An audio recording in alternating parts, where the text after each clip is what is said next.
بسم اللہ الرحمن الرحیم۔ السلام علیکم ناظرین، میں ہوں نائلہ بھٹی۔ بارسلونا اسپین میں سہنہ برادری کی شان اور ناصر منتخب اسپین کے ڈائریکٹر انجمن عشائیہ ویلفیئر بارسلونا کے نائب صدر چودھری ناصر محمود سہنہ نے چودھری زاہد محمود سہنہ کی زیر سرپرستی کمپنی کے ورکرز کے اعزاز میں سالانہ گرینڈ عشائیہ ساحل کنارے لاہور ریسٹورنٹ بارسلونا میں دیا، جس میں پاکستان اوورسیز کمیونٹی گلوبل کے صدر professor Tahir, Pakistan overseas community global کے general secretary Chaudhry Afzal Ahmed Warraich, people's party Europe کے نائب صدر چودھری ساجد گوندل، سماجی شخصیت چودھری مدثر نون نے خصوصی شرکت کی۔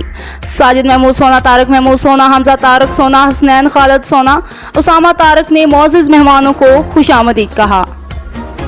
تمام شرکاء نے چودھری ناصر محمود سہنہ کی سماجی خدمات کو سراہتے ہوئے انہیں خراج تحسین پیش کیا اور لاہور ریسٹورنٹ کے لذیذ کھانوں کی تعریف کی۔ چودھری ناصر محمود سہنہ نے تمام احباب کی آمد پر ان کا شکریہ ادا کیا اور کہا، آج جس مقام پر میں کھڑا ہوں یہ میرے والدین کی دعاؤں اور میرے بڑے بھائی چودھری زاہد محمود سہنہ کی محنت کا ثمر ہے۔ عشائیہ کے بعد بارسلونا کی فضا پاکستان زندہ باد کے نعروں سے گونج اٹھی۔